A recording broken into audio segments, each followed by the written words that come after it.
चलो बेटा, क्या हाल है? बढ़िया। गुड मॉर्निंग बेटा, गुड मॉर्निंग। चलो फटाफट बात स्टार्ट करते हैं। अपने लास्ट लेक्चर में बेटा अपन वैलेंसी फैक्टर कैलकुलेट करने की मेथड्स की अपन बात कर रहे थे। ओके, वैलेंसी फैक्टर कैलकुलेट करने की मेथड्स के बारे में बच्चों देखो, जैसे अपन ने कहा था इसका कंक्लूजन वही होता है, number of exchange electron. Clear है? बस अलग अलग कंडीशंस के अकॉर्डिंग क्या करते हैं बेटा, अलग अलग नाम दे देते हैं। ठीक है, जैसे अपन ने कहा था आयन के लिए अलग तरीके से कैलकुलेट किया जाता है, एसिड के लिए अलग तरीके से, बेस के लिए अलग तरीके से, और नॉर्मल या न्यूट्रल सॉल्ट के लिए अलग तरीके से कैलकुलेट किया जाता है। क्लियर है? जो कुछ इंपॉर्टेंट एग्जांपल्स है उसका मैंने आपको कैलकुलेट करके बताया भी था बेटा, लेकिन एग्जाम्पल सारे रटने नहीं है, बस कोई एक आधा कोई स्पेशल एग्जाम्पल आता है बेटा, वो जरूर हमें याद रखना होता है। बाकी कॉन्सेप्ट हमें ध्यान रखना है, उसी के अकॉर्डिंग हमें अप्लाई करना है। क्लियर है?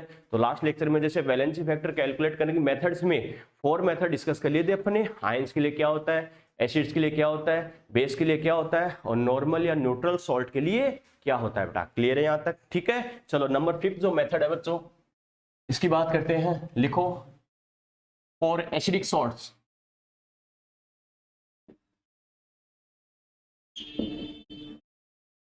for acidic salt,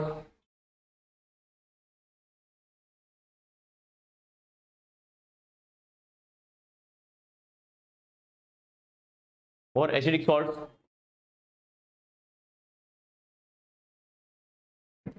for acidic salts लिख लिए बच्चों। देखो एसिडिक सॉल्ट्स, इसमें देखो बेटा नाम में दो चीजें शो हो रही है। क्या?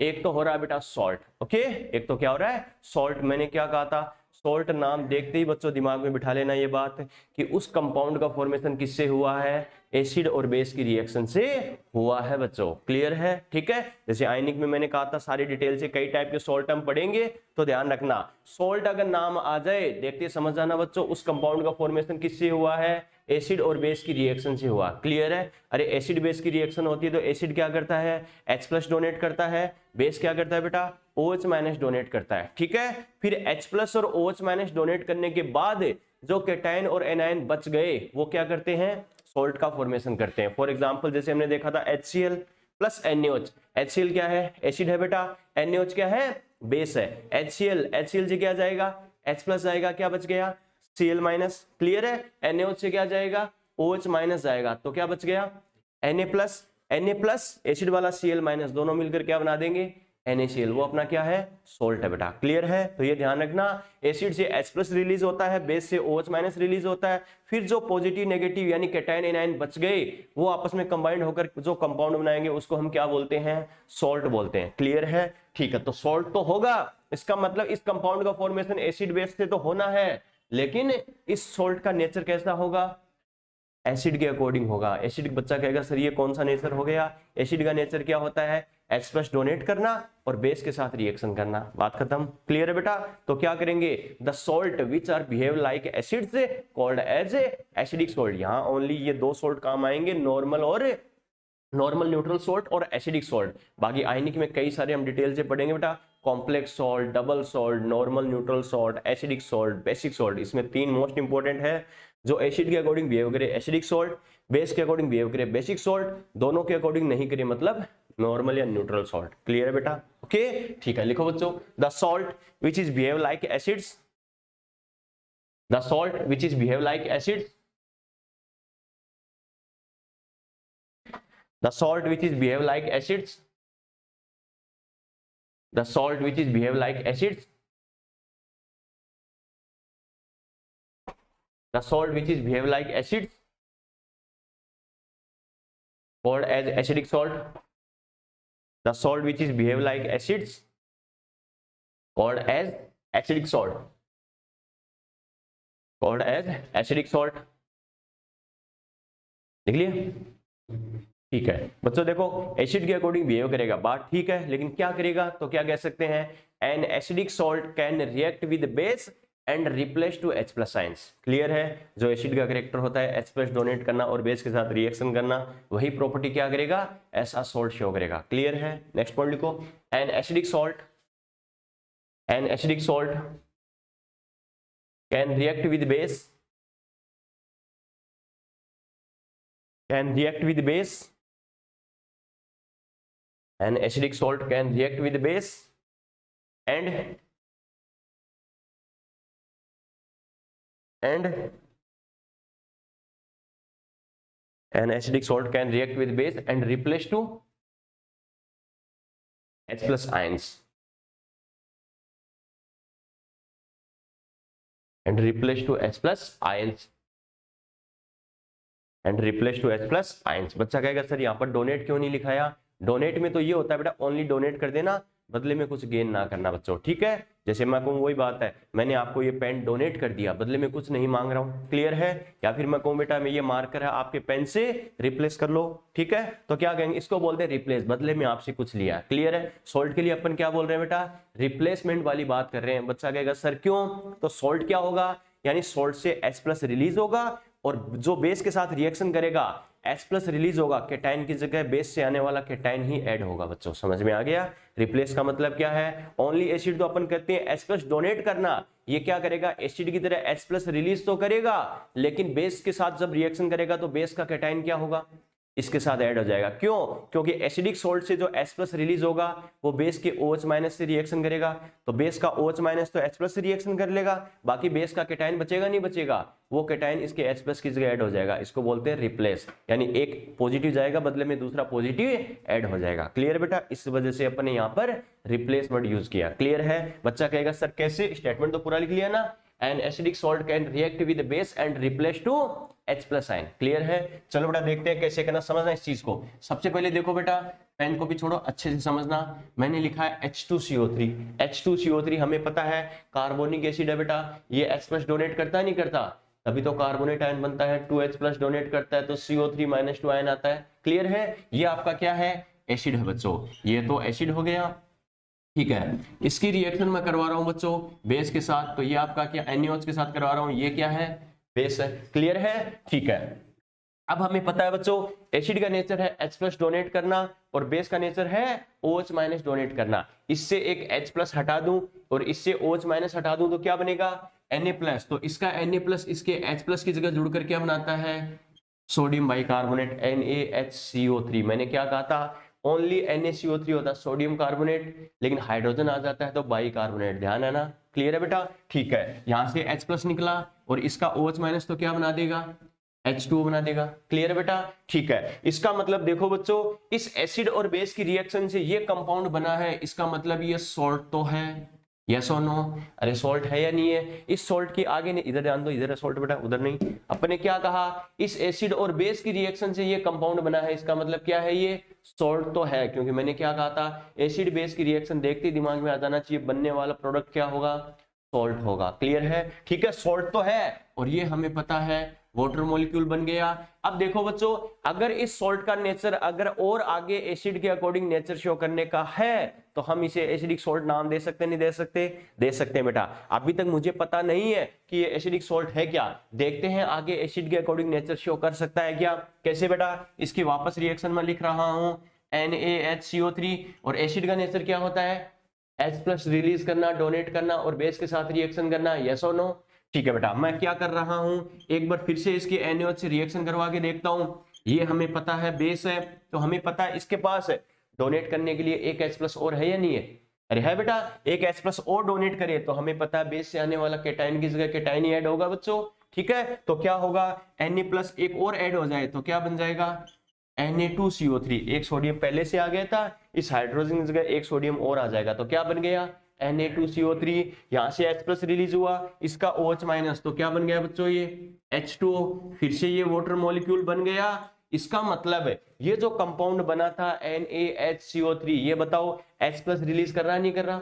अरे H प्लस डोनेट कर रहा नहीं कर रहा? बेस के साथ रिएक्शन कर रहा नहीं कर रहा? इसका मतलब है तो ये सॉल्ट है। देखो बच्चों, क्योंकि इसका फॉर्मेशन एसिड बेस से हुआ है, लेकिन ये सॉल्ट किसके अकॉर्डिंग नेचर शो कर रहा है, एसिड के अकॉर्डिंग। H प्लस डोनेट करना, बेस के साथ रिएक्शन करना, यस और नो? इस वजह से इसे क्या बोलेंगे, एसिडिक सॉल्ट। समझ में आ गया? क्लियर है? इसका मतलब ये आपका क्या है बच्चों, एसिडिक सॉल्ट है बेटा। बात समझ में आ गई? तो ये आपका सॉल्ट क्या है, एसिडिक सॉल्ट। ये आपका है एसिडिक सॉल्ट। क्लियर है? बच्चा कहेगा सर ये क्या है, ये भी सॉल्ट है, ध्यान रखना, क्योंकि हमें पता है ना इसके पास डोनेट करने के लिए H प्लस है, नहीं OH माइनस। ठीक है, लेकिन ये कैसा सॉल्ट है, नॉर्मल या न्यूट्रल सॉल्ट है, क्योंकि मैंने क्या कहा, एसिड के अकॉर्डिंग नेचर शो करेगा तो एसिडिक सॉल्ट, बेस के अकॉर्डिंग करेगा तो बेसिक सॉल्ट, दोनों ही नहीं करता मतलब क्या है, नॉर्मल या न्यूट्रल। तो ये भी सॉल्ट है, लेकिन ये कैसा है, नॉर्मल और न्यूट्रल सॉल्ट है बच्चों। ये समझ में आ गया, यस और नो? तो इनका मतलब क्या होता है, पहली बात तो एसिडिक सॉल्ट का क्लियर है बेटा, ठीक है, लिखो।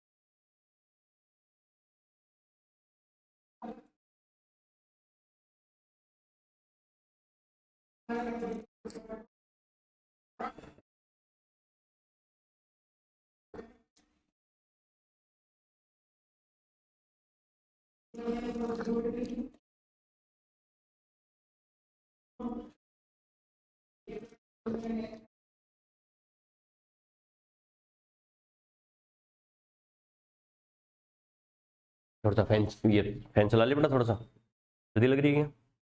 अभिषेक, सर्दी लग रही है क्या? हाँ? क्या जुकाम वाली वो नहीं चला रहे बेटा, ये वाला चला रहे, वो भी चलाना है लविस? हाँ?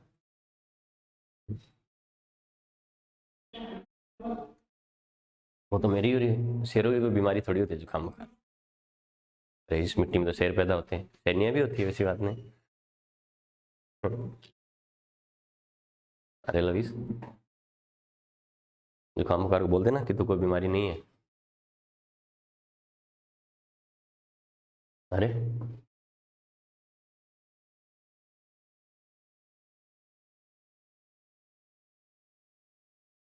सर, किसी सॉल्ट को देखकर कैसे पता चलेगा कि ये एसिडिक है या नहीं? वेरी गुड, बहुत अच्छे। अभी एग्जांपल लिखूंगा बेटा, उसके अकॉर्डिंग बताऊंगा कैसे पता चलेगा, ठीक है? फिर भी नहीं पता चले तो आसपास वाले को पूछ लेंगे अपन, ठीक है?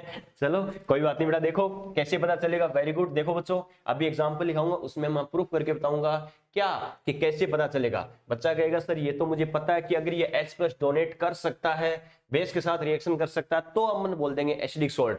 लेकिन इसका पता कैसे चलेगा? तो पहले ये देखते हैं बेटा, क्या कि इन ऐसे सॉल्ट के लिए अपन x कैसे कैलकुलेट करना है, अपन को वैलेंसी फैक्टर कैसे कैलकुलेट करना है। फिर मैं आपको कुछ इंपॉर्टेंट 8-10 एग्जांपल करके बताऊंगा, उससे हमें पता चल जाएगा क्या, कि वो एसिडिक सॉल्ट है या नहीं है। टेस्ट करके देख लेंगे, ठीक है? चलो बेटा देखो कैसे करना, क्या करना समझना। देखो बच्चों बात करते हैं, लिखेंगे एग्जांपल, टेंशन मत लो। देखो इनके लिए x कैसे कैलकुलेट करना है तो समझना अच्छे से। नंबर ऑफ है, नंबर ऑफ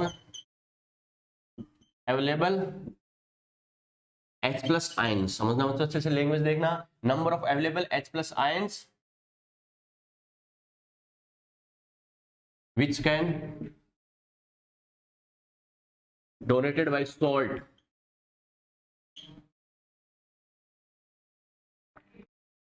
देखो बेटा मैंने क्या कहा, number of available H+ ion which can donated bye salt, यानी अवेलेबल H+ आयन का नंबर जो सॉल्ट के थ्रू डोनेट किया जा सके। समझ में आ गया, क्लियर है? पहली बात तो H+ आयन क्या होना चाहिए, अवेलेबल होना चाहिए। और अवेलेबल होने के साथ साथ वो कैसा होना चाहिए बेटा, डोनेट कर सकने वाला होना चाहिए। अगर डोनेट नहीं कर सकता, इसका मतलब वो एसिडिक सॉल्ट नहीं है बेटा, क्लियर है? ठीक है बेटा, और ध्यान रखना, अगर कोई सॉल्ट एसिडिक सॉल्ट के अकॉर्डिंग बिहेव नहीं करता तो उसके अक्स कैसे कैलकुलेट करेंगे, नॉर्मल या न्यूट्रल सॉल्ट के अकॉर्डिंग करना है, क्लियर है? नॉर्मल या न्यूट्रल सॉल्ट के अकॉर्डिंग कैसे, टोटल पॉजिटिव या टोटल नेगेटिव चार्ज देख के, यस और नो? नॉर्मल या न्यूट्रल सॉल्ट में क्या करते हैं, टोटल पॉजिटिव चार्ज या टोटल नेगेटिव चार्ज। अगर H+ डोनेट कर सकता है तो ही ध्यान रखना बेटा, उसके लिए क्या करेंगे, उसे एसिडिक सॉल्ट कंसीडर करेंगे। और वो कितने डोनेट कर सकता है, कितने नहीं कर सकता, तो ध्यान रखना बेटा कैसे, कुछ इंपॉर्टेंट मैं एग्जांपल लिख रहा हूं बेटा, उसके अकॉर्डिंग हम पता करेंगे। ओके, समझते जाना बच्चों। देखो जैसे मैंने ये लिखा है KHS, या फिर मैं लिख रहा हूं KHCO3, जैसे इस बच्चे ने पूछा, इसके अकॉर्डिंग अच्छे समझना। NaH2PO4, Na2HPO4, NaH2PO3, Na2HPO3, NaH2PO2। Clear है? ये मैंने कई सारे एग्जांपल लिखे बेटा, अच्छे समझना इस चीज को। देखो बेटा कैसे क्या करना है, कैसे करना है। पहली बात तो इसके लिए x कितना होगा और कैसे करना है बच्चों, समझना। मैंने क्या कहा, number of available H+ ions which can donate by salt.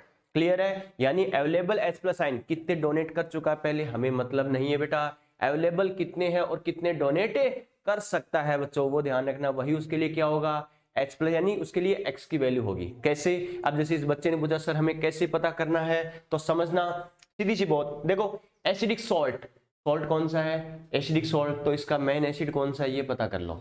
मैंने क्या कहा, देखो बिल्कुल इजी मेथड कौन सा है, देखो एसिडिक सॉल्ट अगर ये है या नहीं है कंफर्म करने के लिए इसका मेन एसिड कौन सा है ये पता कर लो। बच्चा कहेगा सर मैं कैसे पता करूं, तो हमें पता है बच्चों इसमें जो पॉजिटिव जुड़ता है K+, अरे पॉजिटिव कौन है, K+, किसकी जगह जुड़ा है, H+ की जगह, तो इस K+ को हटाकर वापस H+ एज्यूम कर लो। एज्यूम करना है, बात समझ में आई क्या? इसका मतलब इसकी जगह अगर हाइड्रोजन होता, एक हाइड्रोजन पहले से है, तो क्या बनता है H2S। इसका मतलब हमें पता चल गया इसका मेन एसिड कौन सा है, H2S है बेटा। समझ में आ गया?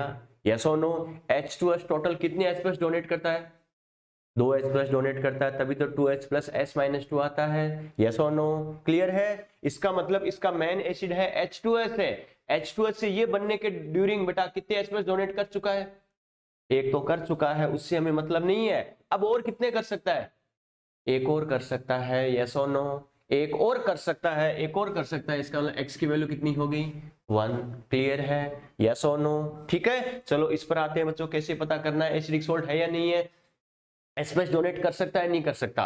और इसका तरीका क्या है, इसको बेटा देखो, इसको हटाकर पॉजिटिव को हटाकर इस चीज का हाइड्रोजन मान लो, इसका मेन एसिड पहले पता कर लो, मेन एसिड कौन सा था, मेन एसिड टोटल कितने करता है डोनेट, कितने कर चुका और कितने करेगा हमें पता चल जाएगा। देखो कैसे, K+ है, K+ को हटाकर क्या मान लो, H+, एक हाइड्रोजन ये, एक हाइड्रोजन ये, इसका मतलब मेन एसिड कौन सा है, H2CO3, carbonic acid H2CO3 total कितने H+ डोनेट करता है, 2 करता है बेटा, तभी तो CO3-2 बनता है carbonate ion. Total carbonic acid 2 H+ donate करता है, फिलहाल कितने कर चुका है, एक कर चुका, और कितने कर सकता है, कर तो सकता है ना, कर सकता है, जितने कर सकता है वही उसके लिए क्या होगी, x की वैल्यू होगी। क्लियर है बेटा? ठीक है, अब देखो बच्चों NaH2PO4, NaH2PO4 सोडियम को हटाकर क्या मान लो, हाइड्रोजन एज्यूम करो, मेन एसिड कौन सा पता कर लो, Na, एक हाइड्रोजन इसकी जगह, 2 हाइड्रोजन ये H3PO4, H3PO4 टोटल कितने H+ डोनेट करता है, H3PO4 टोटल कितने डोनेट करता है, टोटल कितने डोनेट करता है बेटा, फॉस्फोरिक एसिड के लिए मैंने कहा था ऑक्सीजन के नंबर ऑफ एटम से एक कम कर देना, H3PO2, H3PO3, H3PO4, याद आ गया? जितने फॉस्फोरस के एटम्स हो, फॉस्फोरस में ऑक्सीजन के जितने एटम्स होंगे उसके नंबर से एक कम कर देना। कुछ याद आ रहा है? रेडॉक्स में मैंने स्ट्रक्चर बना के भी लिखाया था। क्लियर है बेटा? फॉस्फोरस वाले ध्यान रखना, PO4, PO3, PO2 में क्या करना है, जितने ऑक्सीजन के नंबर ऑफ एटम्स है उससे एक कम कर देना, उतने हाइड्रोजन डोनेट करता है, क्योंकि एक ऑक्सीजन तो डबल बॉन्ड से ऐड होता है, बाकी जितने ऑक्सीजन बच गए वो हाइड्रोजन से जुड़े होंगे, और जो हाइड्रोजन ऑक्सीजन से कंबाइंड होता है वही रिलीज होता है। समझ में आ गया? क्लियर है? तो देखो H3PO4 मेन एसिड इसका कौन सा है, H3PO4, H3PO4 टोटल कितने H+ डोनेट करता है, 3 करता है, फिलहाल कितने कर चुका है, एक कर चुका है बेटा, और कितने कर सकता है, 2 और कर सकता है। ये बताओ इसके लिए x1 होगा या 2 होगा, 2 होगा बेटा। विच कैन डोनेट, जो कर सके, और कितने कर सकता है, हमें पता एक तो कर चुका है, हमें उससे मतलब नहीं है, और कितने कर सकता है, 2 और कर सकता है, तो x की वैल्यू कितनी होगी, 2 होगी बेटा। समझ में आ गया? क्लियर है? चलो यहां पर आते हैं Na2HPO4, ये बताओ इसका मेन एसिड कौन सा होगा, H3PO4, 2 सोडियम की जगह 2 हाइड्रोजन मान लो, और ये एक हाइड्रोजन ये रहा H3PO4, H3PO4 टोटल कितने डोनेट करता है बेटा, 3 डोनेट करता है, कितने कर चुका है, 2 कर चुका है, और कितने कर सकता है, एक और कर सकता है, एक और कर सकता है, तो वही उसके लिए क्या होगा, विच कैन डोनेट, जो और कर सके वही उसके लिए क्या होगा, x की वैल्यू होगी। क्लियर है बेटा? ठीक है, इस पर आते हैं NaH2PO3, ये बताओ इसका मेन एसिड कौन सा है,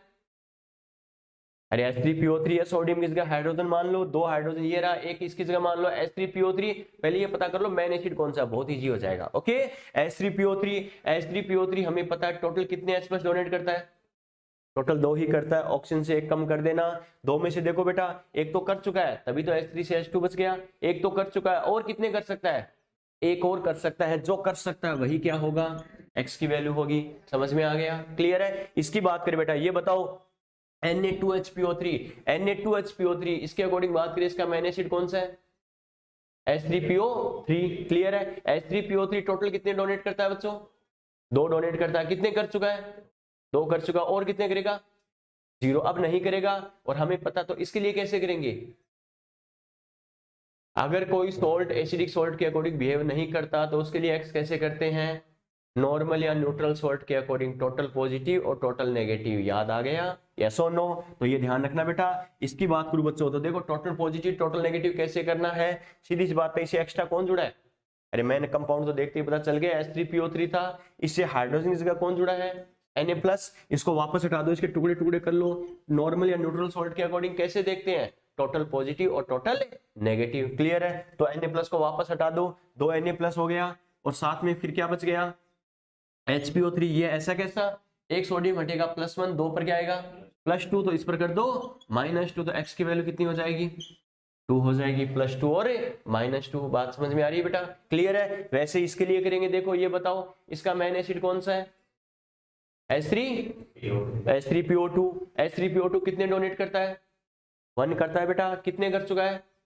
1 कर चुका है। और करेगा क्या? नहीं। इसका मतलब ये H+ डोनेट ही नहीं कर सकता, एसिड के अकॉर्डिंग बिहेव कर ही नहीं सकता, तो एसिडिक सोल्ट बोलेंगे क्या? अगर ये एसिडिक सोल्ट ही नहीं है तो इस मेथड से इसके लिए x कैलकुलेट कर सकते हैं क्या? नहीं। तो जो नॉर्मल सोल्ट के लिए किया जाता है, टोटल पॉजिटिव टोटल नेगेटिव, उस मेथड से करेंगे। तो देखो जो इससे जुड़ा था इसको वापस हटा दो, ये लो Na+ गया और साथ में क्या बन गया?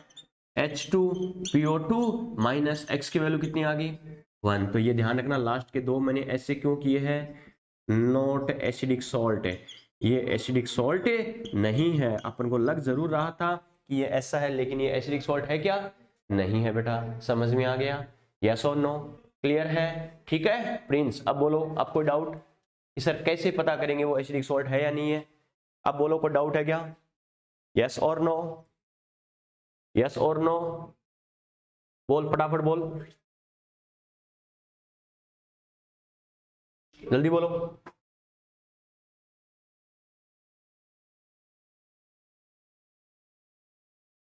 चलो बेटा ये लिखो, ये लिखो इनके लिए एक्स कैसे। एच का कोई पॉजिटिव चार्ज क्यों नहीं काउंट किया? इधर ध्यान दो बेटा, इधर ध्यान दो, इधर ध्यान दो। एच का कोई पॉजिटिव चार्ज क्यों नहीं काउंट किया? एच का पॉजिटिव चार्ज कौन सा पॉजिटिव चार्ज? इस एच का क्या? एच का पॉजिटिव चार्ज, क्योंकि एच इसी का पार्ट है बेटा। अरे एच तो इसी का पार्ट था, खुद का पार्ट था। ये तो एच तो इसका पार्ट था। H3PO3, H3PO2 और H3PO4। क्लियर है? एच तो खुद का पार्ट होता है बेटा, ध्यान रखना। अच्छा ये वाला क्या सर, एच का चार्ज क्यों नहीं कंसीडर किया? ये इसलिए नहीं किया बेटा, जो जुड़ा था उसको वापस हटा दो। अरे सीधी सी बात है, इसको ब्रेक कैसे करेंगे? ब्रेक, अगर सोल्ट को ब्रेक करेंगे तो क्या बनता है बेटा? वही बात है, वापस से जो एसिड बेस से आयन आ रहे थे वही तो बनेगा बेटा। हमें पता है ये जो सोल्ट बनता है ये किससे बनता है? 2Na+ H3PO3 से बनता है। क्लियर है? तो 2Na+ यानी Na2NaOH और H3PO3 से बनता है। तो एक्स्ट्रा जो जुड़ा था ओनली उसी को हटा दिया। अच्छा ये डाउट है क्या कि लास्ट में हाइड्रोजन को इसके साथ क्यों नहीं रखा? क्योंकि हाइड्रोजन हमें पता है ओरिजिनल किसके साथ है? सोडियम के साथ था या फॉस्फोरस के साथ था? फॉस्फोरिक एसिड का कंपोनेंट है ये, इसलिए इसके साथ रखा है। समझ में आ गया? क्लियर है? अलग से सोडियम जुड़ा था तो उसे वापस हटा दिया। लास्ट वाले दोनों का हाँ समझ गया वो तो मैं, बात समझ में आ गई क्या? तो इसमें क्या किया बेटा, ये हाइड्रोजन तो ऑलरेडी इसका पार्ट था। ठीक है, क्रिस्टल क्लियर सर। और कोई डाउट? चलो लिखो, H+, number of available H+ ion which can donate by salt, जो सॉल्ट से डोनेट किए जा सके। कितने कर चुका बेटा वो ध्यान मत रखना, कितने और कर सकता है। क्लियर है? ये ध्यान रखना, जो कर सके।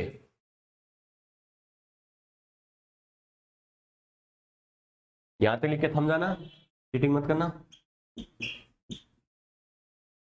समझ गए क्या?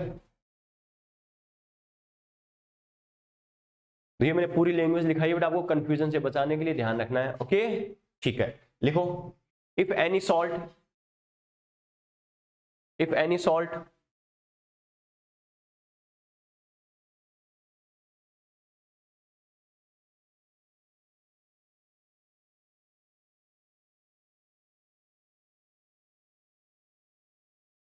एक काम करो, थोड़ी लैंग्वेज को सही लिखो बेटा, थोड़ा और समझ में आ जाएगा। नॉर्मल ऐसे लिखाते हैं, लेकिन थोड़ा हाइड्रोजन के अवेलेबल, आप जब भी लैंग्वेज पढ़ोगे आपको आइडिया लग जाएगा। ऐसे लिखेंगे क्या, if hydrogen is available in formula but salt does not behave like acid then its valency factor calculated by according to normal neutral salt. Clear है? लैंग्वेज को थोड़ा सा सही से लिखो, फिर से लिखो बेटा, लिखो if hydrogen atom, if hydrogen atom are available in formula,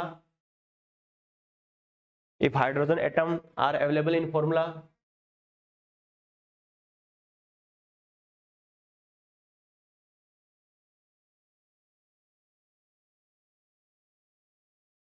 if hydrogen atom available in formula but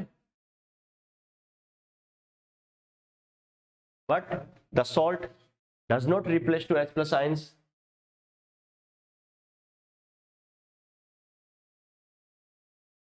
then the salt does not replace to H plus ions,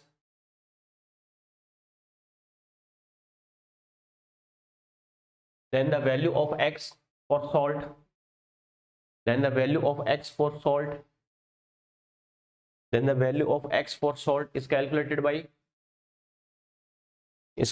according to, then the value of X for salt is calculated according to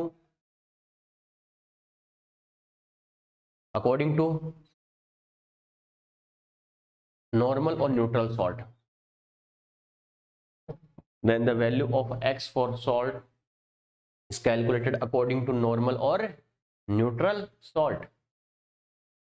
clear है बेटा? तो ये ध्यान रखना बच्चों, cash donate कर सकता है या नहीं कर सकता, कर सकता तो कितना करेगा, कैसे करेगा, समझ में आ गया? अगर फॉर्मूले में हाइड्रोजन अवेलेबल है फिर भी वो डोनेट नहीं कर सकता तो उसके लिए एक्स कैसे करेंगे बच्चों, कैसे करना है, नॉर्मल या न्यूट्रल सॉल्ट के अकॉर्डिंग करना, वही टोटल पॉजिटिव और टोटल नेगेटिव वाला मेथड है जो है अपना बेटा, उसके अकॉर्डिंग करना है। क्लियर है? एग्जाम्पल छाप दो।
ये बच्चों देखो ऐसे क्यों किया है, ये जरूर लिख लेना, दोनों के आगे मैंने जरूर लिखा नॉट एसिडिक सॉल्ट। क्लियर है? इस वजह से पॉजिटिव नेगेटिव वाला कॉन्सेप्ट हमने लगाया है।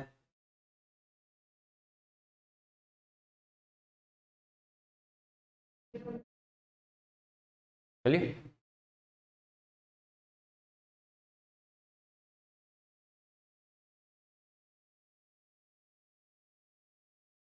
चलिए बेटा, चलो देखो बेटा, ये कॉन्सेप्ट तो हमें कब लगाना है, जब हमें डायरेक्टली एग्जांपल दे रखा और उसके अकॉर्डिंग पूछे इसके लिए एक्स क्या होगा, ये क्या होगा, क्योंकि अगर हमें एक्स का आइडिया लग गया तो उसका इक्विवेलेंट वेट तो बहुत इजीली आ जाएगा। क्लियर है? लेकिन कई केसेस में आपको क्या करेगा बेटा, कई केस सभी, अब क्या रुको, अब तो मिटा दिया बेटा, काम हो गया, अब तो कौन सा मिस हो गया। तो बच्चों देखो कई केसेस में हमें क्या करेगा, देखो बेटा कई केसेस में हमें रिएक्शन लिख के दे देगा सॉल्ट की। ओके, तो ध्यान रखना अगर कोई रिएक्शन आपको गिवन है, रिएक्शन अगर गिवन है तो ध्यान रखना ड्यूरिंग द रिएक्शन कितने H+ का एक्सचेंज हुआ है वही क्या होगा, X की वैल्यू होगी। मैंने क्या कहा, ड्यूरिंग द रिएक्शन कितने H+ का एक्सचेंज किया है वही क्या होगी, X की वैल्यू होगी। ओके, लिखो बेटा, एक स्टेटमेंट लिखो, सभी को दिखा देना, लिख लिया तो लिखो, नेक्स्ट पॉइंट लिखो, if A reaction is given for salt,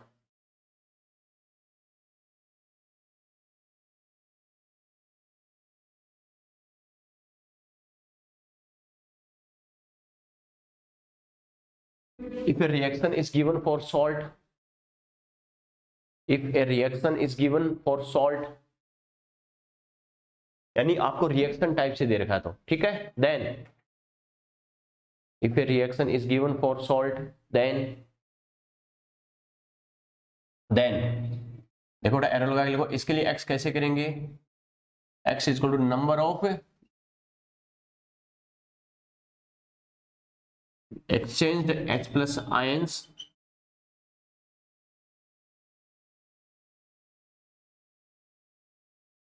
during the reaction,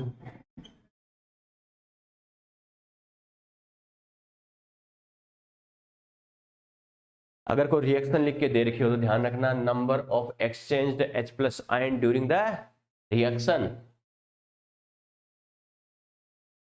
number of exchanged H plus ion during the reaction, during the reaction कितने H प्लस का एक्सचेंज करेगा, इससे हमें पता करना है। ओके, तो ये ध्यान रखना, अगर बाय द वे किसी सॉल्ट की अगर बाय द वे रिएक्शन लिख के दे रखा है तो हमें क्या करना है बच्चों, ड्यूरिंग द रिएक्शन कितने H प्लस का एक्सचेंज कर रहा है, वही उसके लिए क्या होगा, अपने लिए x की वैल्यू होगी। क्लियर है।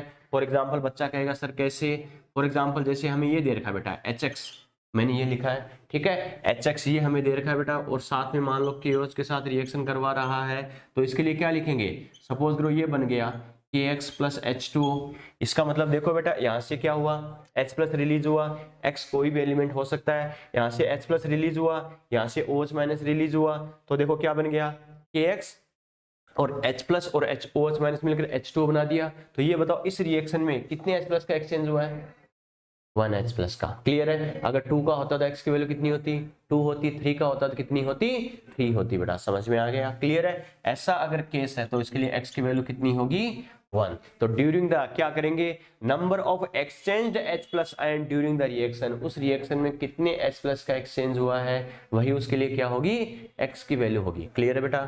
फॉर एग्जाम्पल लिखो,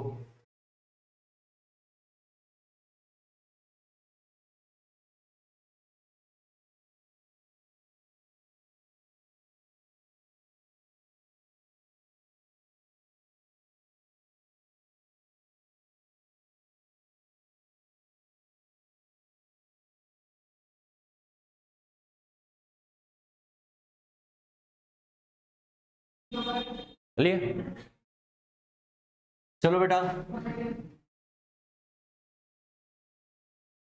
देखो, तो ये बच्चों देखो अपने जैसे x कैलकुलेट करने के 5 मेथड जो अपने पढ़ी है बेटा, आयंस के लिए क्या होगा, एसिड के लिए क्या होगा, बेस के लिए क्या होगा, नॉर्मल न्यूट्रल सॉल्ट के लिए क्या होगा, और एसिडिक सॉल्ट के लिए क्या होगा। क्लियर है। नॉर्मली स्टार्टिंग की 4 तो सारे टीचर्स बताते हैं सॉल्ट तक तो, लेकिन सबसे ज्यादा जानलेवा जो होती है बच्चे से गलती करवाने वाली वो होती है नंबर 5, 6 और 7। क्लियर है। 5 तक तो अपन ने किया है एसिडिक सॉल्ट तक तो, अब 6 पर जो आती है ऑक्सीडेशन रिडक्शन रिएक्शंस के लिए क्या करते हैं, और डिसप्रपोर्शनेशन रिडॉक्स रिएक्शंस के लिए क्या करना है, वो तो रियल में जान लेवा दोनों बेटा। ठीक है।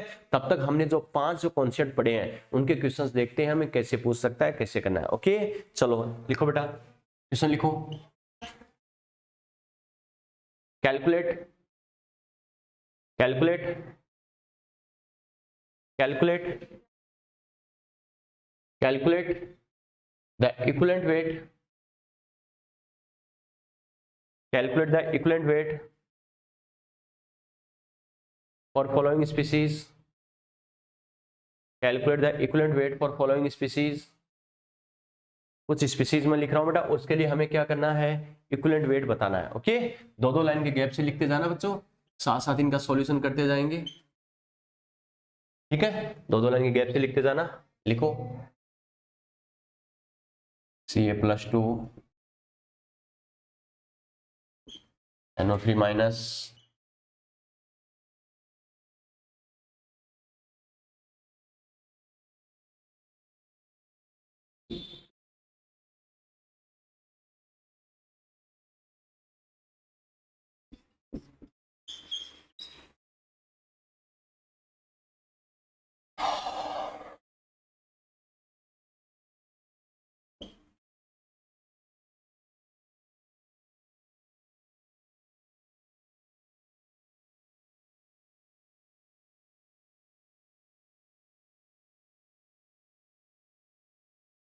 ये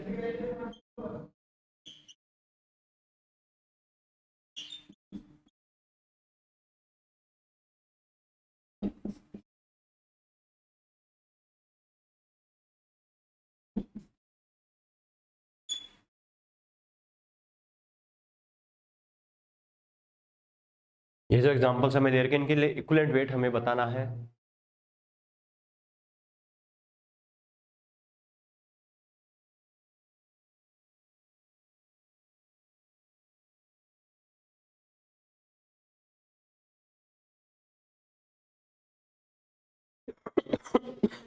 किसी को मैंने बेटा आयन की फॉर्म में दिया है, किसी को एसिड की फॉर्म में दिया है, किसी को बेस की फॉर्म में दिया है, किसी को नॉर्मल न्यूट्रल सॉल्ट की फॉर्म में दिया है, किसी को एसिडिक सॉल्ट की फॉर्म में दिया है। क्लियर है? ठीक है, कैसे करना बात समझ में आ गई? लिख तो लिया क्या सभी ने? चलो बेटा मेरे को तरीका बता दो सर कैसे करेंगे, हर एग्जांपल्स का कैलकुलेशन में कर दूंगा, कोई दिक्कत नहीं है, खाली मेरे को तरीका बता दो कि सर कैसे करेंगे। ठीक है, तो पहले के लिए एक्स कैसे करेंगे? आयन है बेटा तो 4 हो जाएगा, वेरी गुड। ठीक है, अंशु दूसरे का एक्स कितना होगा? 1 पक्का? ठीक है, रेहान तीसरे का एक्स कितना होगा? पक्का? ठीक है, अभिषेक चौथे का कितना होगा? ठीक है, लविश पांचवे का कितना होगा? ठीक है, प्रिंस छठे का कितना होगा एक्स? 6 के लिए एक्स कितना होगा प्रिंस? छवि तुम दोनों 6 और 7 बताओ। ऐसा नहीं वो लालू वाली फीलिंग आ रही है कि चेकोस्लोवाकिया की स्पेलिंग बताओ। प्रिंस छवि के सर हम दोनों को ये क्यों पूछ रहे हैं?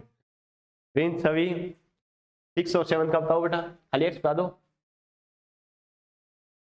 इसका सभी ने बताया क्या? 4 और इसका फर्स्ट। ठीक है बेटा, वेरी गुड, बहुत अच्छे। बस हमें कॉन्सेप्ट ध्यान है, एक्स का हमें पता है बेटा, कर सकते नहीं कर सकते, बाकी तो नीरी कैलकुलेशन है बेटा। ठीक है बच्चों, देखो क्या करेंगे, E इक्वल टू हमें पता है mw अपॉन x करना है। mw कैल्शियम का कितना होता है बेटा? 40, एटॉमिक नंबर 20। इधर ध्यान दो, पेन छोड़ो बेटा, समझते रहो खाली कैसे हो रहा है। देखो ओड इवन वाला लफड़ा ध्यान है ना, एटॉमिक नंबर कितना होता है? 20, इवन नंबर है जस्ट डबल कर दो, एटॉमिक मास कितना है इसका? 50, 40 हो जाएगा, सीधी सी बात है। अपॉन आने कितना, चार्ज कितना? 2, कितना आ गया? 20। क्लियर है बेटा? इसके लिए अगर हम बात करें E इक्वल टू हमें पता है वही तरीका अपन को अप्लाई करना है, mw upon x। mw directly नहीं ध्यान है, सभी एटम का जोड़ दो बेटा, कोई दिक्कत नहीं। नाइट्रोजन का कितना होता है? 14, 7 नाइट्रोजन 14, याद है ना? ठीक है, प्लस एक ऑक्सीजन का कितना? 16, कितने एटम बेटा? 3 मल्टीप्लाई बाई 3, चार्ज कितना है? 1। तो हमें पता है 14 प्लस कितना? 48 अपॉन 1 यानी कितना आ जाएगा? 62 बाई 1 यानी कितना आ गया? 62। क्लियर है? ठीक है बेटा, इसके लिए अगर हम बात करें तो हमें पता है वही बात है, E equal to mw upon x। Hydrogen का कितना होता है? 1 मल्टीप्लाई बाय कितने एटम है? 2। क्लियर है? प्लस सल्फर का 16 एटॉमिक नंबर, इवन नंबर है जस्ट डबल कर दो, कितना हो गया? 32। प्लस ऑक्सीजन का 16 मल्टीप्लाई बाय 4 अपॉन x कितना हो जाएगा? क्योंकि 2s प्लस डोनेट करेगा, यस और नो? क्लियर है बेटा? तो यहाँ से अगर हम बात करें, किसी बच्चे को नहीं आइडिया लिख लेना, x इक्वल टू 1, इसके लिए x इक्वल टू मेरे पास आ गया 2, इसलिए मैंने ये किया। क्लियर है? इसके लिए x इक्वल टू कितना आ जाएगा? 2। कैसे आएगा ये तो ध्यान है ना? क्लियर है बेटा? ठीक है, इससे अगर करते हैं बच्चों, देखो 16 मल्टीप्लाई 4 64, ठीक है, और 32 कितना हो गया? 96 प्लस 2 कितना हो गया? 98। क्लियर है? तो 98 बाई 2 कितना हो जाएगा? 49। क्लियर है बेटा? ठीक है, इसके लिए x कितना हो जाएगा? 1 हो जाएगा, क्योंकि 1 OH माइनस डोनेट करेगा। तो E equal to mw potassium atomic number 19, 38 plus 1, और नंबर है डबल करके प्लस 1 कर दो, प्लस ऑक्सीजन का 16 और हाइड्रोजन का 1 अपॉन 1, तो कितना हो जाएगा? 39, 140 और 16 कितना हो गया? 56 अपॉन 1 यानी कितना हो गया? 56। बात समझ में आ रही है? क्लियर है? यहाँ पर अगर बात करें, हमें पता है सॉल्ट है बेटा, तो क्या करेंगे? x की वैल्यू कितनी आ गई? 1 प्लस 1 और माइनस 1। क्लियर है? E equal to mw potassium का 39 और इसका कितना होता है? क्लोरीन का 35.5 अपॉन 1, यानी ये कितना हो जाएगा बच्चों? 74.5 अपॉन 1 यानी 74.5। क्लियर है बच्चों? ठीक है, यहाँ से अगर हम बात करें NaHC2O4, हमें पता है x की वैल्यू कितनी होगी, क्योंकि किससे बना है ये? ऑक्जेलिक एसिड से बना है बच्चों, ध्यान रखना। H2C2O4 ऑक्जेलिक एसिड, याद है ना? जब वो एक H प्लस डोनेट करेगा तब क्या होता है? एक Na प्लस जुड़ता है। बात समझ में आ गई? क्लियर है बेटा? x की वैल्यू 1 हो जाएगी। देखो वही कंफ्यूज होने का तरीका, बच्चा सोचेगा कैसे करूं, लेकिन इजी वे में करना है। सोडियम को हटाकर क्या मान लो? हाइड्रोजन मान लो एक पहले से, तो H2C2O4 बच्चे को पता चल गया ऑक्जेलिक एसिड है।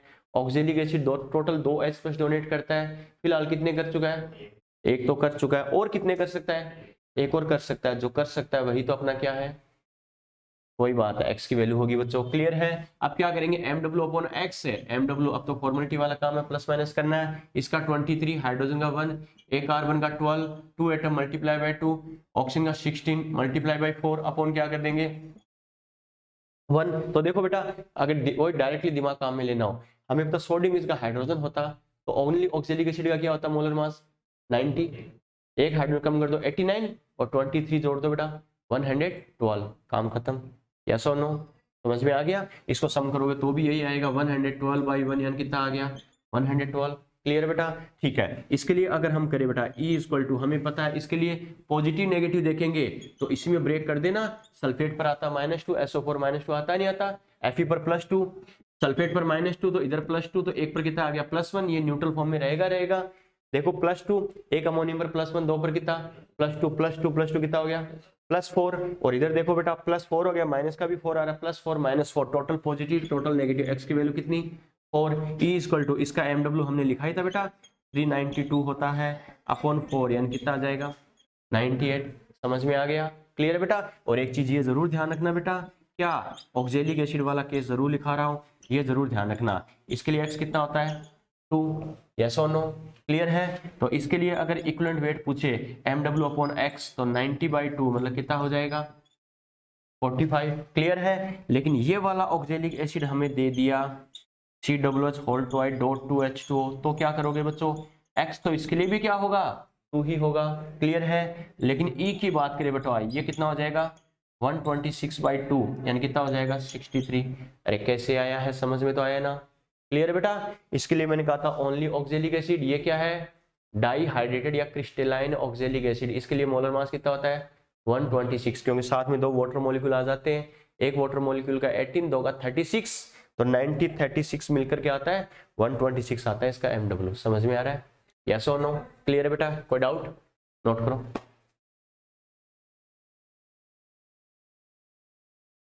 फटाफट छाप दो।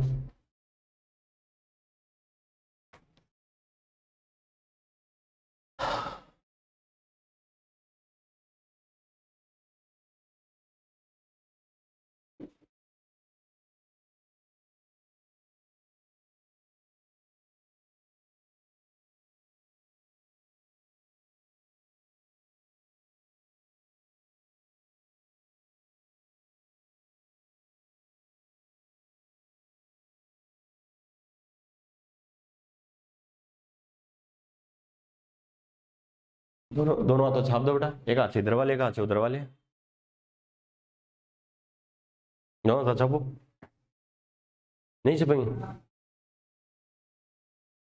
सर एक से मुश्किल से छापते हैं ऐसे, दुख सुख पाके, है ना।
लास्ट के 3 याद रखना बेटा, ठीक है, ये 3 कई बार गलती करवा चुका बच्चों से, बाकी तो जाने दे।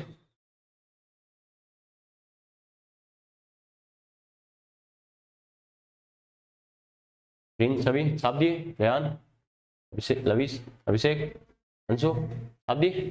चलो बेटा, ये तो अपन ने कहा, देखो अपन को सीधा कोई कंपाउंड आयन मॉलिक्यूल वगैरह दे रखा हो तो उसके लिए एक्स कैसे डिसाइड करना, उसके अकॉर्डिंग इक्विवेलेंट वेट कैसे बताना, क्लियर बेटा, ठीक है। चलो अब बात करें बेटा, देखो मैंने कहा रिएक्शन वाला कॉन्सेप्ट मैंने बताया था, कोई अगर रिएक्शन लिख के दे रखी हो तो कैसे करना, ओके। चलो उस पर क्वेश्चन देखते हैं, लिखो बेटा, calculate the equivalent weight of, calculate the equivalent weight of H3PO4, calculate the equivalent weight of H3PO4, calculate the equivalent weight of H3PO4 in following reactions.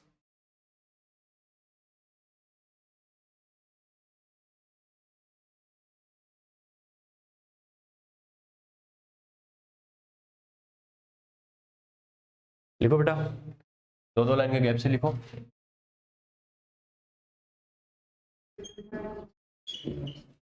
और ये वाला बीएचयू में पूछा हुआ है।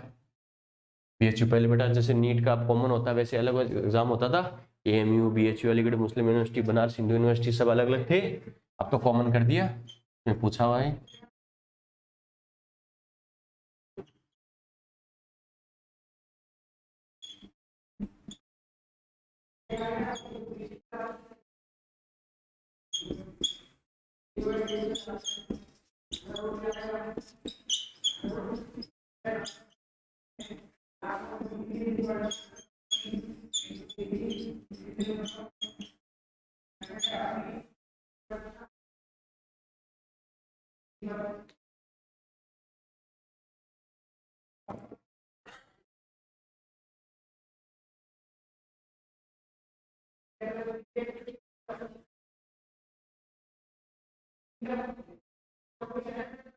चलिए बेटा,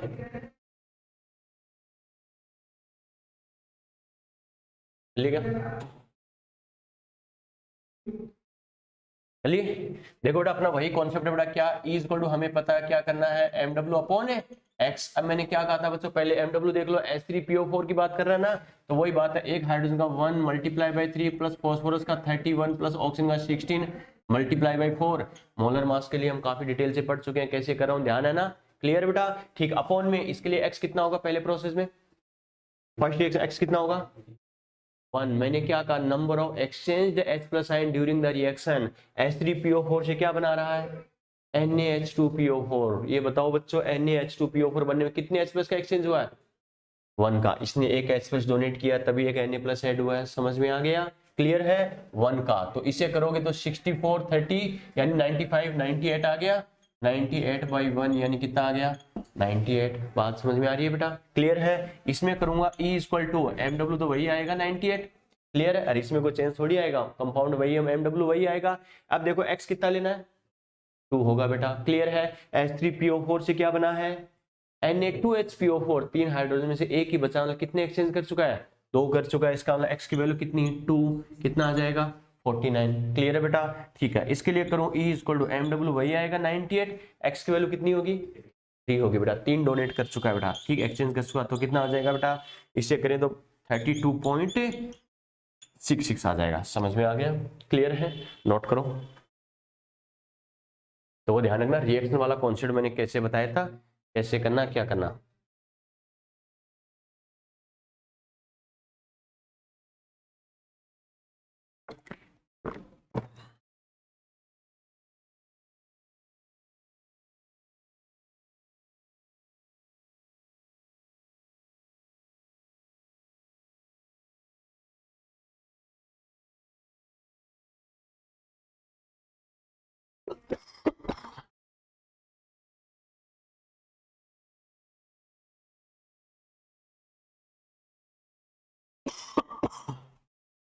चलिए बेटा, चलिए क्या, चलो।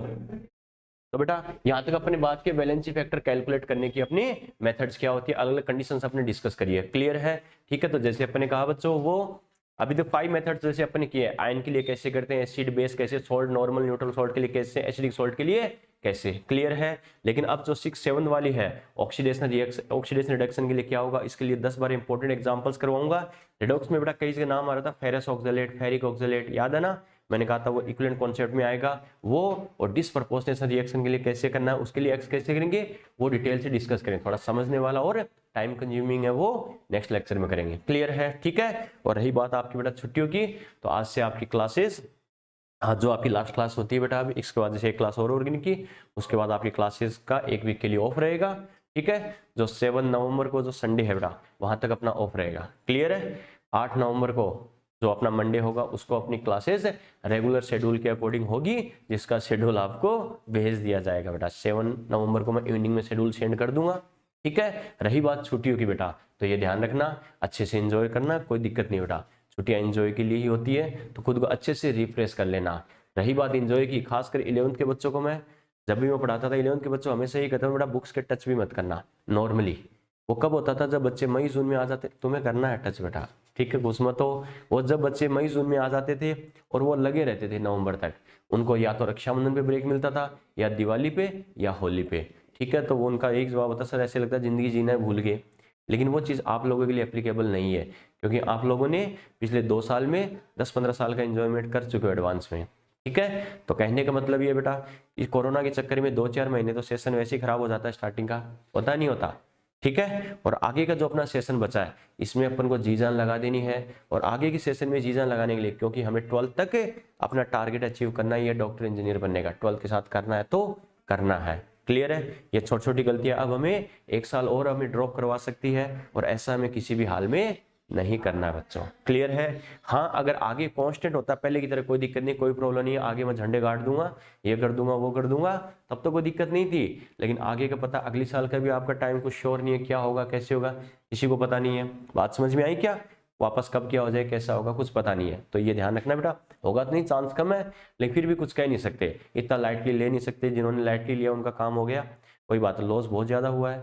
ठीक है, तो बस कहने का पर्पज ये है, छुट्टी में आपको ये नहीं कहूंगा पूरे दिन पढ़ते रहना बेटा, सुबह 2-3 घंटे, शाम को 2-3 घंटे। मैं पहली बार 11th के बच्चों को कह रहा हूँ कि पढ़ना, बाकी हमेशा ही कहता था बेटा मत पढ़ना, ये बात सच है। 11th के बच्चों के पास टाइम काफी होता है, कर लेगा, लेकिन अब अपनी वो कंडीशन नहीं है, क्योंकि आगे अपन को 11th और 12th का जो कंप्लीट करके 12th के साथ सिलेक्शन देना है, टाइम खराब होता जाएगा तो आपकी पढ़ाई में बहुत ज़्यादा डिस्टर्बेंस आगे क्रिएट हो सकता है। नेक्स्ट ईयर जो भी है जैसे भी है, अपन अभी से कुछ श्योर नहीं कर सकते। तो पूरे दिन पढ़ने के लिए भी नहीं कहूंगा बेटा, 2-3 घंटे सुबह, 2-3 घंटे शाम को, और पहले दिन से शेड्यूल डिसाइड कर लेना।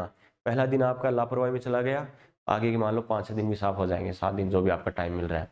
क्लियर बेटा? एंजॉय करो, कोई दिक्कत नहीं है, लेकिन सुबह 7 से 10 और शाम को कम से कम 8 से 11, 9 से 12 जैसे आपको सूटेबल लगे, कम से कम 2-3 घंटे सुबह, 2-3 घंटे शाम को जरूर पढ़ लेना। वो सिर्फ इसलिए अभी तक आज की क्लासेस तक का जो काम हुआ है उसकी कॉपी और क्वेश्चन बैंक कंप्लीट होना चाहिए, ताकि छुट्टी के बाद जब मैं आऊं तो मेरा कुछ भी पेंडिंग ना रहे बच्चों। क्लियर है? क्योंकि अभी तक जो अपना 2-1 महीने में हुआ है बच्चों, वो आगे आपको रिकवर करने का टाइम नहीं मिलेगा। आगे के सिलेबस का लोड इतना ज्यादा हो जाएगा आप पर कि आपको नॉर्मली टाइम नहीं मिलेगा। और हर मंथ का जो लास्ट संडे होगा उसमें मेजर कराऊंगा मैं, जितना सिलेबस हो चुका सारा दूंगा।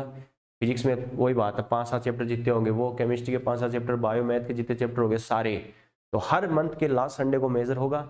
इसी बहाने अपना रिवीजन होता रहेगा। तो नवंबर, दिसंबर, जनवरी, फरवरी, मार्च, ऐसे करके मार्च तक अपना 5 मेजर हो जाएंगे। 5 पर तो हम रिवीजन वैसे ही कर देंगे, और ये टाइम आपको पास अभी है। तो पीछे तक की जिस बच्चे का लगता है मुझे सारे कॉन्सेप्ट क्लियर है, उसको तो करना ही करना है। लेकिन जिस बच्चे को लगता है मेरी क्लासेस मतलब मिस हुई है, मुझे समझ में कम आया, दोबारा पढ़ने की जरूरत है, रिवाइज करने की जरूरत है, क्वेश्चन बैंक पेंडिंग रह गया था, कुछ भी ड्यू है अब तक का, उसको कवर करने का यही सबसे बेस्ट टाइम है बेटा आपके लिए। ठीक है, पूरे दिन मत पढ़ना, मैंने बोला है सुबह 10 से पहले, रात को 7 बजे के बाद। ठीक है, सुबह 10 बजे से शाम को 7 बजे तक का टाइम आपका बेटा पूरे गांव को, पूरे घर को इधर उधर कर दो, कोई दिक्कत नहीं है। जिंदगी बार बार नहीं आती, आपका बचपन है, वरना 50 साल बाद हमारी तरह तरसोगे, वेट करोगे क्या है कैसे है। ठीक है, फिर खाली जिंदगी, हाँ तुम भी बेटा रोज नहाया करो, 1 आध मिनट एक्सरसाइज किया करो, यंग लगोगे। ठीक है, चलो, तो हमेशा ध्यान रखना बेटा, इंजॉय करो और फैमिली के साथ टाइम स्पेंड करना बेटा। ठीक है, क्योंकि मोबाइल टीवी की दुनिया से जहाँ तक उसके थोड़ा दूर रहना। फैमिली, अपने पेरेंट्स है, ग्रैंड पेरेंट्स है, ब्रदर सिस्टर है, उनसे रियल में अगर आप लव करते हो तो जब उनका फेस देखोगे तो आपको रियल में फील होगा कि इनके लिए मुझे क्या करना है। अगर मैं सही कर रहा हूँ तो अच्छी बात है, नहीं कर रहा हूँ तो और मेहनत करूंगा। अगर उनकी आंखों में अगर ईमानदारी से उनसे आप अटैच हो, उनसे जुड़े हो, उनको प्यार करते हो अपनी फैमिली से, तो रियल में अगर उनके फेस की तरफ देखोगे तो आपको एक पॉजिटिव एनर्जी मिलेगी। आपको लगेगा मेरी जो इतनी दिन की मेहनत है तो कुछ नहीं है, इससे भी ज़्यादा मैं करूँगा। बात खत्म। यही चीज़ तो होती है और यही तो अपने देश की खूबसूरती है बेटा, जिसे हम अपने परिवार के लिए जीते हैं। बात समझ में आई क्या? ठीक है, वही बात, जितना उनसे दूर भागोगे, सक्सेस से दूर भागोगे, ये सच है। ठीक है ना? हमेशा परिवार से जुड़े रहो और खासकर मैं हमेशा कहता हूँ पेरेंट्स और कैरियर के साथ कभी चीटिंग करो ही मत। ठीक है, क्योंकि ये चीज जिंदगी में कभी दोबारा नहीं मिलती। तो ये खासकर ध्यान रखना बेटा, अच्छे से एंजॉय करो, कोई दिक्कत नहीं है। सुबह 10 बजे से लेकर शाम को 7 बजे तक तुम्हारा टाइम है, अपने फ्रेंड्स के साथ कोई दिक्कत नहीं। और एंजॉय भी ऐसा करना है, ज्यादा वायलेंस क्रिएट नहीं करना, इसको उठा के पटक दिया, इसको लटका दिया, उलझा, वही बात है, उसको वहां से वहां फेंक दिया, ऐसा कुछ, वही बात है, वायलेंस प्रूफ भी नहीं लेना है। बिल्कुल इजीली, ऐसा कोई स्पोर्ट्स भी नहीं खेलना है कि आपकी बॉडी फ्रैक्चर हो जाए, 2 महीने तक स्ट्रेचर पे पड़े हो। ठीक है, कोई बात है, पूरा साल साफ हो जाए, या पूरी बॉडी के प्लास्टर बंधा के आ रहे हो, खाली चश्मा लगा, इतनी दूर का खुला है, खाली आंखें आगे खुली है। ठीक है, ऐसा ही मत करना बेटा कि आगे की आपकी पढ़ाई डिस्टर्ब हो जाए। खेलो, जी जान लगाए खेलो बेटा, कोई दिक्कत नहीं है, खेलो, ये बचपन है, यही टाइम बेटा खेलने का। लेकिन ऐसा ही मत खेलना कि आपके बॉडी फ्रैक्चर हो जाए और आपकी पढ़ाई डिस्टर्ब हो जाए। कहने का मतलब है ऐसा कोई काम हमें नहीं करना है जिससे आने के बाद हमारी पढ़ाई डिस्टर्ब हो जाए। ठीक है, बाकी एंजॉय ऐसा करना बेटा, वही बात है, दुनिया याद रखे। ठीक है, मस्त रहो, खुश रहो, क्योंकि इस साल, इस दिवाली के बाद बेटा अगले होली तक आपको 5 महीने कांस्टेंट पढ़ना है। ठीक है, इस सेशन लास्ट तक कांस्टेंट पढ़ना है, जी जान लगा दी। एंजॉय का इसलिए बोल रहा हूँ, मन जो 1 वीक के बाद जो अपना वापस काम स्टार्ट होगा, तब अपन को उसी उसी नहीं, कई गुना टाइम, कई टाइम ज्यादा डेडिकेशन से अपन को काम करना है, जी जान से। तब मन में ये नहीं होना चाहिए, ये नहीं कर रहा, मेरा मन नहीं कर रहा, मम्मी की याद आ रही है, ये हो रहा है, वो हो रहा है, वो हो रहा है। जो याद आ रहा है, जिसकी याद आ रही है, जो मन कर रहा है कर लेना बेटा। नहाने धोने, खाने पीने, झाड़ू पोछा, जिसमें आपका डेडिकेशन है, जी जान लगा के कर देना बेटा। ठीक है, 1 वीक में अच्छे से एंजॉय कर लेना बेटा, जी जान लगा देना। ठीक है, मस्त एंजॉय करो, इतना रिफ्रेश हो गया हो कि 1 वीक बाद मैं आऊं, मेरा एनर्जी लेवल, मेरा डेडिकेशन अलग ही लेवल का हो, अच्छे वे में। बात समझ में आई क्या? कि मुझे अगले 4-5 महीने नॉन स्टॉप जी जान लगा देना है। आधा नवंबर, उसके बाद दिसंबर, जनवरी, फरवरी, मार्च, यानी 4.5 मंथ जो मेरे हैं जिंदगी में, मेरे पास जो 140 डेज होंगे नेक्स्ट, उसमें मुझे ऐसा हार्डवर्क करना है कि इस साल का मेरा अगर मैं एग्जाम दे रहा हूँ तो, या फिर अगले साल मुझे 12th के साथ एग्जाम देना है, मेरे ये ना रहे कि यार 11th में मैंने कुछ नहीं किया। मुझे खुद को फील होना चाहिए रियल में मैंने कुछ पढ़ा था, क्योंकि यही चीजें आपको कॉन्फिडेंस डेवलप करेगी बेटा। ठीक है, मई जून से कंटिन्यू सेशन चलता तो कोई दिक्कत नहीं, कहता बेटा एंजॉय कर लेना, कोई दिक्कत नहीं है, आगे टाइम मिल जाएगा पढ़ने का। लेकिन अपने पास इतना टाइम नहीं है बेटा, कोरोना के चक्कर में 2-4 महीने स्टार्टिंग में वैसे खराब हो जाते हैं, तो अब अपन को वेस्ट कर नहीं सकते, इसलिए तो दिन में एंजॉय करना बेटा, कोई दिक्कत नहीं। दिन के 8-10 घंटे आपके हैं, कोई दिक्कत नहीं है, बस मैक्सिमम 4-5 घंटे अपनी स्टडी को दे लेना, इतना कर लेना। अपने नोट्स देख लेना, कौन से सब्जेक्ट में मेरा कौन सा पेंडिंग है, कॉपी और क्वेश्चन बैंक। क्लियर है, सब कुछ आपने कर रखा, परफेक्ट है, तो पेज पलट देना और क्वेश्चन सोल्व करके देख लेना, मैं कर सकता हूँ। ये चीजें आपको काफी कॉन्फिडेंस डेवलप करेगी। और आने के बाद जो फिर उसके बाद संडे आएगा, अपना टेस्ट है, और शेड्यूल मैंने भेज ही दिया था, तो जब भी आओ मंडे को, कुछ भी पेंडिंग नहीं रहना चाहिए कि मैंने छुट्टी से पहले मेरा ये हो गया था, मेरी शीट बाकी है, कॉपी बाकी है, कुछ भी करना है, कैसे भी करना है, बेझिझक जी जान लगा देना बेटा, ताकि आने के बाद पूरे बिल्कुल नए मूड से, नई एनर्जी से, नई एफिशिएंसी से अपन काम कर सके कि हाँ पीछे तक का मेरा काम कंप्लीट है। जो डाउट्स हो सर से डिस्कस कर लेना आने के बाद, कोई दिक्कत नहीं है। लेकिन तब तक कॉन्फिडेंस होना चाहिए कि मेरा पीछे का वर्कलोड सारा खत्म हो गया, अब मुझे नए फ्रेश एनर्जी से, फ्रेश मूड से आगे का काम करना है, और वो मुझे साथ साथ करते जाना, उसको पेंडिंग नहीं रहने देना। ठीक है बेटा, बाकी अच्छे से, कोई दिक्कत नहीं है, आराम से घर जाना है, कोई दिक्कत नहीं है, अच्छे से एंजॉय करना है, जैसे आपको लगे फैमिली के साथ टाइम स्पेंड करो, कोई दिक्कत नहीं बेटा। और जहाँ तक हो सके ये इन चीज़ों से थोड़ा सा, वही बात, पटाखे वटाखे इतना ज़्यादा भी मतलब एंजॉय मत करना कि आपका कुछ लॉस हो। अपना बॉडी, जैसे मैंने बताया बेटा, सेफ रहना बहुत ज़रूरी है बेटा। तुम ठीक रहोगे, अगर हाथ भी जल गया, तुम्हारे 2 दिन भी खराब हो गए, तो कहीं ना कहीं इसका इफेक्ट तुम्हारे करियर पर आएगा ही आएगा। और हमें कोई वो ऐसा काम नहीं करना है जिसका इफेक्ट हमारे करियर पर आए, सीधी सी बात है, बात खत्म।